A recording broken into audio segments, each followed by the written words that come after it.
Untuk pertama, pecinta proses Mas. Eh, kita dari nol, dari mulai pembelian, penebangan, ya proses lama Mas.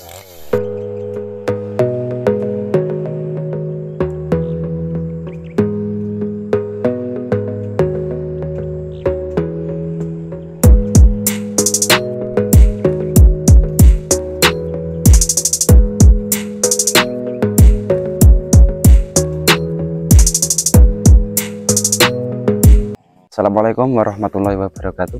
Perkenalkan, nama saya Yono dari Dusun Babadan 1, Desa Paten, Kecamatan Dukun, Kabupaten Magelang, salah satu pengusaha pembuatan arang. Lokasi pembuatan arang di sini berada di sekitar 2000 meter mdpl dari permukaan laut. Untuk jarak lokasi dari puncak Merapi sekitar 3,5 kilometer dari puncak Merapi. Untuk usaha di bidang arang dimulai tahun 2015 masih sampai sekarang.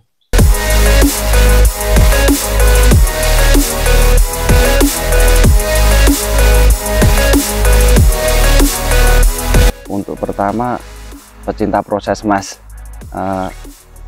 Kita dari nol, dari mulai pembelian, penebangan, ya proses lama Mas. Alasan saya memilih usaha ini, yang pertama dari segi ekonomi lebih gampang. Untuk yang kedua, cara penjualannya walaupun prosesnya lama, tapi penjualannya ya masih ada laba sedikit lah daripada bisnis yang lain membutuhkan modal yang lebih besar. Untuk segi teknis, kalau di sini itu yang lebih banyak kayu jenis akasia. Kalau untuk arang yang dicarikan kayu keras. Kalau kayu yang udah lapo, untuk kayu yang lebih lembut enggak jadi Mas. Yang dicari kayu akasia. Kalau di atas itu lebih banyak kayu akasia, puspa.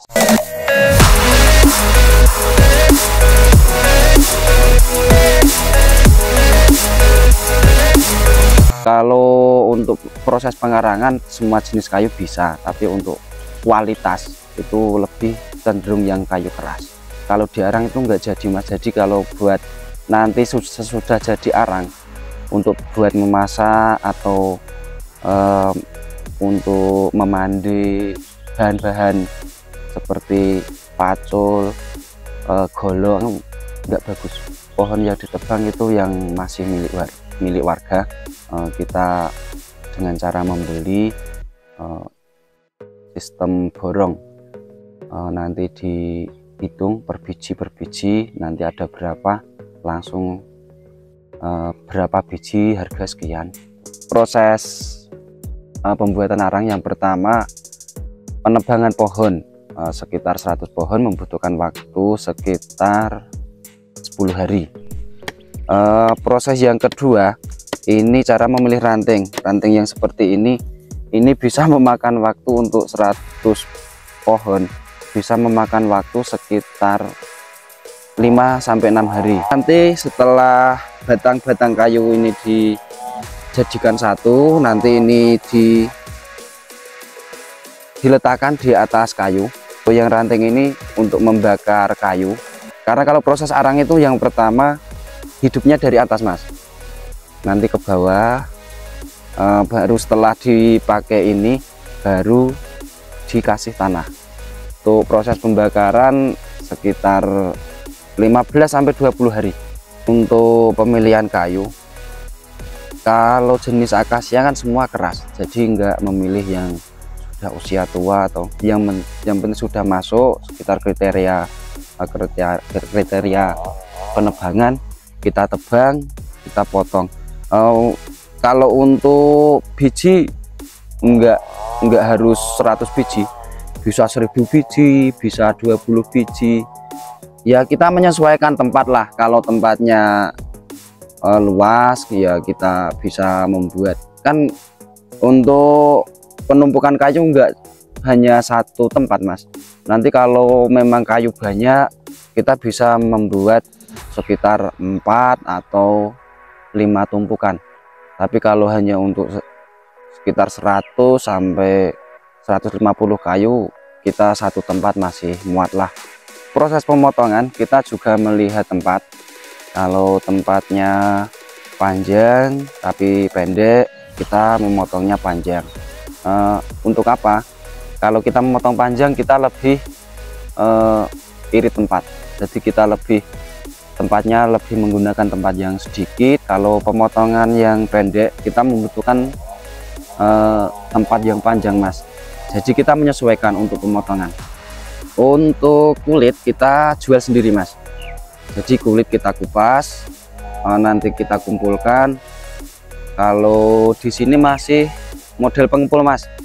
Jadi kita tumpuk jadi satu, nanti ditimbang ada berapa kintal, berapa kita jual. Pengambilan kulit kita menggunakan jenis golok. Kita itu seperti proses menyungkil ban motor, Mas. Jadi nggak bisa dipotong. Jadi kita ambil satu persatu, Mas. Nggak bisa langsung satu pohon kita potong sekalian, enggak. Jadi kita ambil perpotong sekitar 1,5 meter, kita kupas. Nanti kalau sudah selesai, lanjut. Setelah kayu kita potong, kita jadikan satu seperti ini. Proses yang selanjutnya pembuatan lubang, Mas. Jadi pembuatan tempat, nanti pembuatan tempat membutuhkan proses sekitar 1 sampai 2 jam. Selanjutnya kita menumpuk kayu yang sudah ada, kita jadikan satu, kita tata biar rapi. Bisa membutuhkan proses 2 sampai 3 hari lah. Setelah kita tata, kayu sudah selesai, sudah rapi semua, baru kita kasih ranting. Ranting-ranting ini kita susun di atas kayu, di samping kayu. Setelah selesai, baru kita kasih tanah. Setelah kita kasih tanah, baru kita bakar. Untuk proses pembakaran itu menyesuaikan, Mas. Kalau kita cara menumpuknya panjang, jadi kalau semakin besar tumpukan, semakin lama prosesnya. Kalau sekitar segi kayu sekian, itu bisa membutuhkan waktu 15 sampai 20 hari setelah pembakaran. Kalau untuk setelah pembongkaran, itu juga menyesuaikan, Mas, tergantung besar kecil tumpukan kayu. Kalau kita menumpukannya besar, ya bisa untuk karungan sekitar 10 sampai 15. Kalau kecil ya mungkin bisa 2, 3 sampai 5 per kilo. Kita bisa menjual sekitar 4.000 sampai 5.000 per kilo. Permintaan pasar naik turun, Mas, karena yang memproses juga banyak. Hingga kalau untuk proses arang itu enggak cuma di sekitar sini, Mas. Untuk daerah Tawangmangu juga ada, daerah Klaten juga ada. Jadi stok banyak, Mas. Keunggulan arang di sini lebih ke kekerasan sama bara api, Mas. Semakin keras kayu, semakin baik jenis arangnya. Untuk kendala yang pertama modal, Mas, karena untuk proses pembelian kan nggak cuma 1-2 tempat, Mas. Jadi kita juga membutuhkan modal banyak. Untuk yang kedua kendala kalau di musim penghujan, Mas. Jadi kalau di musim penghujan kita juga harus membuat atap dari terpal atau dari apa, agar tumpukan kayu yang sudah dibakar tidak terkena hujan. Karena kalau sampai terkena hujan juga nggak jadi, Mas. Banyak yang basah. Biasanya ambil modal dari pengepul atau dari, kalau julukan di sini bakul lah. Untuk permodalan kita bisa mengambil dari yang membeli areng. Untuk kesan paling pahit itu lebih ke kalau rugi, Mas. Kalau cara pembuatan kita kan juga sudah terbiasa, Mas. Tapi kalau untuk nanti biasanya kan kalau sudah ditumpuk dibakar kan, kalau sedang nggak untung itu bisa longsor mas. Jadi yang tanah yang buat menutupi kayu itu biasanya longsor. Kalau sudah longsor itu otomatis yang seharusnya jadi arang itu menjadi abu semua mas. Jadi yang terpahit itu ya kalau arang nggak jadi. Alhamdulillah kalau untuk total belum pernah mas, tapi yang cuma sebagian ya pernah toh. Untuk motivasi yang pertama itu lebih ke keluarga mas. Jadi kita mencari kebutuhan untuk kecukupan ekonomi, juga untuk kebutuhan lainnya. Yang kedua, kita bahan masih ada mas. Jadi di sekitar sini untuk bahan masih banyak. Lebih gampang nyari. Kalau kita sudah ketemu sama pohon tinggal beli. Untuk motivasi ya lebih seperti itu mas. Jadi kebiasaan kita bekerja itu akasia itu enggak punah mas, karena kita ambil satu pohon, setelah kita proses ini selesai, ini bisa tumbuh sekitar 150 sampai 500 pohon mas.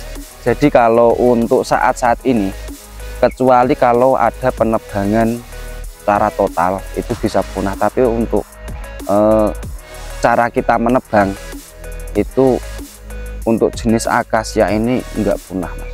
Model kita tebang pilih yang masih kecil, yang masih sekitar bibit, itu kita enggak menebang mas. Jadi kita menebang yang sudah seperti ini mas, yang sudah besar, yang kira-kira sudah masuk kriteria, baru kita tebang. Kita masih lokal mas, belum bisa menggunakan online. Jadi kita akui untuk kita sendiri belum menggunakan medsos mas. Masukan untuk para pengusaha-pengusaha arang, kalau bisa kita menggunakan proses tebang pilih untuk menjaga agar kayu akasia tidak punah. Karena kita bekerja di bidang pembuatan arang, kalau sampai kayu untuk di sekitaran sini kayu akasia sampai punah, itu kita sama saja kehilangan pekerjaan. Yang kedua, jangan menebang di hutan lindung, hutan taman nasional.